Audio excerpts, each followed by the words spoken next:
Hello everyone. 30 जुलाई के current affairs में आप सबका स्वागत है। आज हमारे पास जो पहला क्वेश्चन है वो है, हाल ही में केंद्र सरकार ने कितने वर्षों बाद नई शिक्षा नीति 2020 जारी की है? तो भारत सरकार ने ऐसा 34 वर्ष बाद किया हुआ है। यानी इससे पहले ये जो शिक्षा नीति थी ये राजीव गांधी के टाइम में 1986 में लाया गया था। उसके बाद 34 वर्ष बाद भारत सरकार ने नई शिक्षा नीति जारी की है। भारत की पहली राष्ट्रीय शिक्षा नीति 1968 में आई थी, इंदिरा गांधी के टाइम में।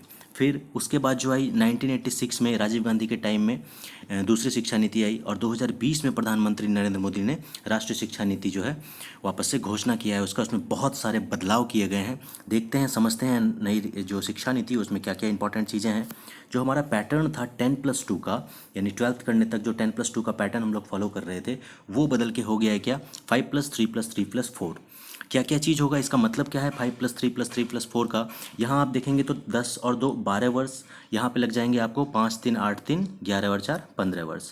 यानी 12 वर्ष वाली शिक्षा जो आप पहले प्राप्त करते थे उसमें आपको 15 वर्ष लगेंगे। इसमें घबराने वाली कोई बात नहीं है, क्योंकि इसके तहत जो नियम बनाया गया उसमें बोला क्या गया कि जो पहला 5 वर्ष है उसमें विद्यार्थी कितनी कक्षा तक पहुंचेगा, दूसरी कक्षा तक सिर्फ पहुंचेगा। यानी कि जो प्ले स्कूल, वो बेसिक जो एजुकेशन है वो 3 साल प्रोवाइड की जाएगी। उसके बाद फर्स्ट और सेकंड स्टैंडर्ड उसमें इंक्लूड किया जाएगा। तो पहले 5 वर्ष तक विद्यार्थी दूसरी कक्षा में पहुंचेगा। अगले 3 वर्ष तक जब वो कक्षा 5वीं तक पहुंच जाएगा, दूसरी कक्षा के बाद 3 साल और लगा दिया जाए तो तीसरी, चौथी और पाँचवीं कक्षा तक मातृभाषा में उसकी पढ़ाई होगी। बाकी लैंग्वेजेज भी इंक्लूड रहेंगे, लेकिन जो पढ़ाई का जो मीडियम रहेगा वो उसका मातृभाषा रहेगा। जिस स्टेट का है जो उसका मातृभाषा है उसमें पढ़ेगा वो। उसके बाद फिर अगले 3 वर्ष तक, जब तक वो किस कक्षा में पहुंच जाए, 8वीं कक्षा में पहुंच जाए, उस कक्षा के बच्चों को कोडिंग और उनके स्किल डेवलपमेंट जैसी चीज़ों से अवगत कराया जाएगा। कोडिंग वगैरह जैसे कि सॉफ्टवेयर डिज़ाइन कर सके वो।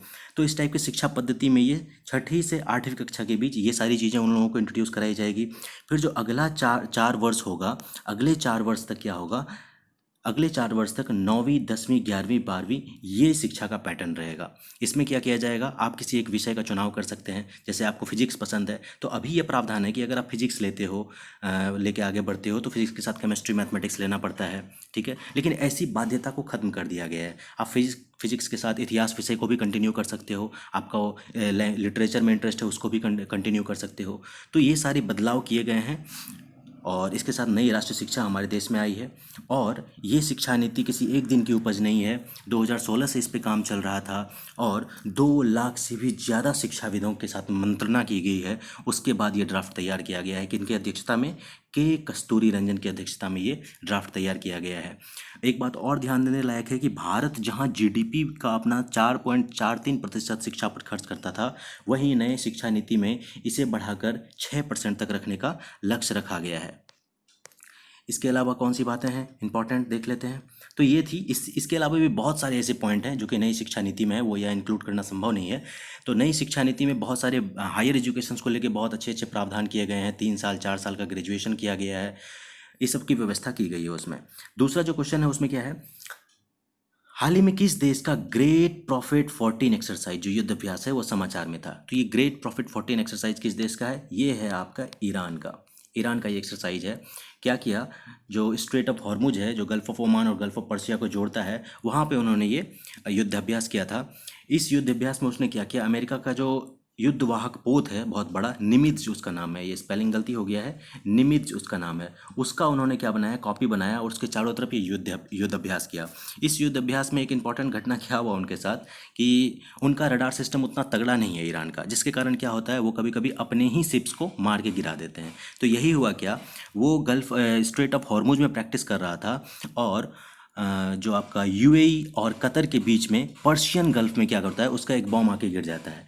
कतर के उस जगह पे यूएसए का बेस है, और जो आपका यूएई है वहाँ पे फ्रांस का एक बेस है। उन दोनों बेसिस के बीच ये बम गिरा था, और उस वक्त हमारा राफेल जो था, राफेल विमान जो आ रहा था, वो यूएई में मौजूद था। तो ये घटना काफ़ी ज़्यादा न्यूज़ में इस वजह से आ गई थी। तो वो उसी के पास उसका बम फट गया था। ईरान ने जो लॉन्च किया था वो बम वहीं पे जाके फटा था, जिससे कि यूएस ने उसको चेतावनी भी भेजा कि ये जो तुम मेरा युद्धपोत निमित्ज का जो पुतला बना के अभ्यास कर रहे हो, क्या हम रियल वाला निमित्ज लेके आए, क्या तुम उसके साथ युद्ध करोगे? भारत ने भी कहा कि अगर हमारा राफेल विमान किसी तरह से आघात पहुंचाता तो एक ही राफेल विमान आपके युद्ध अभ्यास को चौपट करने के लिए काफ़ी था। तो इस टाइप की चीज़ें न्यूज़ में रही थी। तीसरा क्वेश्चन है, हाल ही के समय में टाइम कैप्सूल समाचार में था, ये किस भारतीय मंदिर के नींव के तहत रखा जाएगा? तो प्रधानमंत्री मोदी के द्वारा ये टाइम कैप्सूल जो है भारत में अयोध्या में जो राम मंदिर बनने जा रहा है उसमें नींव के रूप में रखा जाएगा। टाइम कैप्सूल क्या होता है? तो टाइम कैप्सूल में क्या किया जाएगा, जो देखिए भारत का आस्था राम में निवास करता है, और जब ये मुद्दा कोर्ट में चले गया तो यहाँ के बहुत सारे लोग इस चीज़ से आहत हुए कि जिस चीज़ को हम लोग आस्था मानते हैं, जिस चीज़ पे विश्वास करके हम आगे बढ़ते हैं, उस चीज़ के होने पे सवाल उठा लिया गया। तो भविष्य में ऐसी परिस्थिति ना आए इसके लिए क्या किया गया, सारी की सारी सूचनाएं उसमें समाहित करके, सारे के सारे सबूतों और सूचनाओं को समाहित करके एक टाइम कैप्सूल, जो तांबे का एक पात्र बनाया गया, उसमें सब कुछ डाल के ज़मीन से 200 फीट नीचे स्टैब्लिश कर दिया गया है। तो ये है टाइम कैप्सूल। ये ऐसा नहीं है कि पहली बार किया गया है, इससे पहले भी ये चीज़ होता रहा है। तो राम जन्मभूमि विवाद को लेकर ये चीज़ जो उभरा था हमारे समाज में, हमारे देश में, उस चीज़ को काउंटर करने के लिए ये इंतजाम किया गया है। इससे पहले भी 15 अगस्त 1972 को इंदिरा गांधी ने लाल किले के पास टाइम कैप्सूल इस्टेब्लिश किया था ज़मीन से नीचे, और उसमें भारतीय स्वतंत्रता का इतिहास, उनमें स्वतंत्रता सेनानियों का योगदान, इन सब के बारे में एक विस्तृत वर्णन उपलब्ध है वहाँ पे। और इस टाइप की चीज़ें ऐसी पहली बार नहीं हुई है टाइम कैप्सूल, इससे भी पहले बहुत सारी जगहों पर टाइम कैप्सूल उस जगह के हिस्ट्री को बताने के लिए, ताकि कभी अगर आज जो हम जिस दुनिया में जी रहे हैं, हो सकता है ये दुनिया कभी सिंधु घाटी सभ्यता टाइप चीज़ बन जाए, तो खुदाई से अगर प्राप्त हो तो उनको एक प्रमाण मिले, पुख्ता सबूत मिले, इसके लिए ये चीज़ें की गई है। अगला क्वेश्चन है, हाल ही में चीन ने हांगकांग की प्रत्यर्पण संधियों को 3 देशों के साथ निलंबित कर दिया है, इनमें से कौन सा देश इसमें शामिल नहीं है? ऑप्शन है आपके पास। प्रत्यर्पण संधि क्या होता है, पहले जानते हैं प्रत्यर्पण संधि क्या होता है। अभी हांगकांग के साथ बहुत सारा देश रद्द किया था कि आपके यहाँ कोई अपराध करे, वो हमारे देश में आ जाए तो हमारी कोई ऐसी, हम लोग ये प्रत्यर्पण संधि कैंसिल करते हैं, हम उन अपराधी को आपके देश को नहीं भेजेंगे। तो ऑस्ट्रेलिया ऑप्शन है आपके पास, क्या क्या? ऑस्ट्रेलिया, ब्रिटेन, कनाडा और रसिया। तो रसिया इसका आंसर है। रसिया के साथ चाइना जो है इस प्रत्यर्पण संधि को कैंसिल नहीं किया है। बाकी तीनों देशों के साथ, ऑस्ट्रेलिया, ब्रिटेन और कनाडा के साथ, टिट फॉर टैट वाले नियम के अनुसार उस तीनों के साथ चाइना ने क्या किया, प्रत्यर्पण संधि कैंसिल कर दिया है। अब क्या होगा कि मान लीजिए ऑस्ट्रेलिया, ब्रिटेन और कनाडा का कोई अपराधी जो है वो अपराध करके चाइना चले जाता है, तो चाइना के ऊपर ये ऑब्लिगेशन नहीं है कि वो उसको वापस उस देश को सौंपे, क्योंकि प्रत्यर्पण संधि क्या कर दिया है, कैंसिल कर दिया है। तो रसिया के साथ अभी तक इसका बना हुआ है प्रत्यर्पण संधि। चीन ने ऑस्ट्रेलिया, ब्रिटेन और कनाडा के साथ प्रत्यर्पण संधि रद्द कर दी है। आपको समझ में आ गया कि क्या होता है एक्स्ट्राडिशन ट्रीटी। अगला क्वेश्चन है आपके पास, हाल ही में प्रधानमंत्री मोदी ने भारत द्वारा वित्त पोषित किस देश के सर्वोच्च न्यायालय के नए भवन का उद्घाटन किया है? यानी भारत ने पैसे दिए उस देश को और उसकी इकोनॉमी को मजबूत किया। क्यों किया? बहुत ज़्यादा पैसा दिया गया था, $350 मिलियन से ज़्यादा पैसा दिया गया था। तो ये किया गया था, ऑप्शन है आपके पास, क्या क्या? Madagascar, Mali, Ghana, Mauritius. Mauritius is the answer. Mauritius में हाल फिलहाल में सुप्रीम कोर्ट बनाया गया है एक नई जगह पे, उसके नए भवन का उद्घाटन मोदी जी करेंगे और वहाँ के प्रधानमंत्री मिलकर करेंगे। तो ये सारी चीज़ें की जा रही है मॉरिशस में। मॉरिशस के बारे में जान लेते हैं। मॉरिशस जो आपका है हिंद महासागर में स्थित एक देश है, अफ्रीका के बगल में आपको ये दिखता होगा। ये स्ट्रेटेजिक पॉइंट ऑफ व्यू से बहुत ज़्यादा इंपॉर्टेंट है, इसलिए भारत यहाँ की चीज़ों को वित्त पोषित करता है, मदद करता है। राजधानी आप याद रखिए पोर्ट लुइस है। करेंसी क्या है? रुपी ही है वहाँ पे, मॉरिशियन रुपी है वो। और प्रेसिडेंट हैं पृथ्वीराज सिंह रूपन। और अफ्रीका कंटिनेंट में पड़ता है, इंडियन ओशन में लोकेटेड है ये मॉरिशस। आगे बढ़िए, हाल ही में भारत ने किस देश के साथ रक्षा मंत्री स्तर की वार्ता की है? रक्षा मंत्री स्तर आप समझ सकते हैं कि ये किस पॉइंट से क्या हुआ होगा कि उस जगह पे अपने आप को इंटरनेशनल अफेयर्स से किसी तरह से युद्ध की सिचुएशन अगर पैदा हो जाती है तो वैसे कंडीशन में रक्षा मंत्री स्तर की वार्ता की जाती है। तो किया किसके साथ किया गया है? इंडोनेशिया के साथ। इंडियन ओशन में है ये इंडोनेशिया, तो वहाँ पे किया गया है रक्षा मंत्री स्तर का वार्ता। इंडोनेशिया के बारे में कुछ चीज़ें जानिए। इंडोनेशिया इंडियन ओशन में है। कैपिटल क्या है उसका? जकार्ता। करेंसी रुपया ही है। प्रेसिडेंट जोको विडोडो है। एशिया कंटिनेंट में पड़ता है। Located between Indian ocean and the Pacific ocean, दोनों का जॉइंट पे वो अवस्थित है, इसलिए स्ट्रेटेजिकली बहुत ज़्यादा इंपॉर्टेंट हो जाता है एरिया। इसलिए भारत वहाँ पे अपनी स्थिति मजबूत करके रखना चाहता है और ज़रूरत भी है। तो इस चीज़ के पॉइंट ऑफ व्यू से रक्षा मंत्री स्तर की वार्ता इंडोनेशिया के साथ संपन्न हुई हाल फिलहाल में। अगला क्वेश्चन है आपके पास, निम्नलिखित में से कौन सा हाल ही में लॉन्च किया गया भारत का अपना मौसम पूर्वानुमान ऐप है? तो ये जो ऐप है इसका नाम भी बड़ा आसान है, इसका नाम मौसम ही है। मौसम एक ऐप लॉन्च किया गया है। ये ऐप की क्या क्या इसमें फैसिलिटीज़ है वो देख लीजिए आप, कि इस ऐप में क्या होगा, ये दिन में 8 बार अपडेट होगा और आपको 7 दिन का सटीक पूर्व सूचना देगा। आपके मोबाइल में बहुत सारा चीज़ होगा जिसमें कि ये चीज़ें ऑलरेडी आपको मिल जाती होंगी, लेकिन भारत का जो ये ऐप है मौसम, इसमें क्या होगा, 8 बार ये दिन में अपडेट हो जाएगा क्या क्या सिचुएशन रहने वाला है मौसम का, और 7 दिन का आपको पहले से सूचना मिल जाएगा कि अगले 7 दिन तक मौसम कैसा रहने वाला है। अगले क्वेश्चन पे बढ़ते हैं। क्या है, हाल ही में क्रोएशिया के प्रधानमंत्री के रूप में किसे दोबारा चुना गया है? तो जो नाम है उनका प्रधानमंत्री का वो क्या है, एंड्रेज प्लैनकोविक। एंड्रेज प्लैनकोविक को वापस से क्रोएशिया का प्रधानमंत्री चुना गया है। क्रोएशिया के बारे में जानिए। क्रोएशिया जो कि फुटबॉल के कारण काफ़ी ज़्यादा न्यूज़ में रहा था। फ्रांस जीता था, क्रोएशिया हार गया था रशिया में जो फुटबॉल हुआ था। कैपिटल क्या है, जागरेब है। करेंसी क्या है, कूना है, क्रोएशियन कूना। प्रेसिडेंट है कोलिंडा ग्राबर किटारोविक। नाम बहुत टफ है, आप वहाँ का जो प्रेसिडेंट है, प्राइम मिनिस्टर, उसका नाम याद रखिए बस। कंटिनेंट यूरोप है, लोकेटेड इन एड्रियाटिक सी। आगे बढ़ते हैं। 9वां प्रश्न है हमारे पास, 29 जुलाई को वैश्विक बाघ दिवस मनाया गया। भारत के किस राज्य में बाघों की संख्या सर्वाधिक है? तो भारत में सबसे ज़्यादा जो बाघ है वो मध्य प्रदेश में पाया जाता है। ठीक है, तो 29 जुलाई को आपके पास दोनों हो जाएगा कि 29 जुलाई को क्या मनाया जाता है, विश्व बाघ दिवस मनाया जाता है। और भारत में बाघों की संख्या सबसे ज़्यादा कहाँ है, मध्य प्रदेश में। आप इस डाटा को, भारत में बाघों की संख्या को लेकर भारत बहुत ज़्यादा फेमस है वर्ल्ड में, क्योंकि वर्ल्ड का जो 70% बाघ है वो कहाँ पे रहता है, भारत में रहता है, पूरे विश्व का। और ये 70% की बात करें तो 2018 की रिपोर्ट के अनुसार ये संख्या कितनी थी, 2967।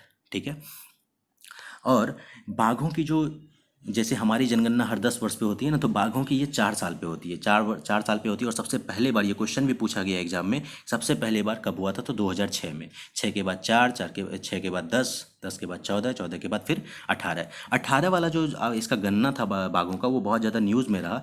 Guinness book of world record में भी कायम किया गया इसको। क्यों? क्योंकि सबसे ज़्यादा कैमरे वगैरह के साथ फिट करके इनकी गणना की गई थी। बाघों की गणना 2018 में की गई थी। मध्य प्रदेश जो है वो टॉप पे है बाघों के गणना में। उसके जस्ट बाद, उससे 2 कम है मात्र कर्नाटक में।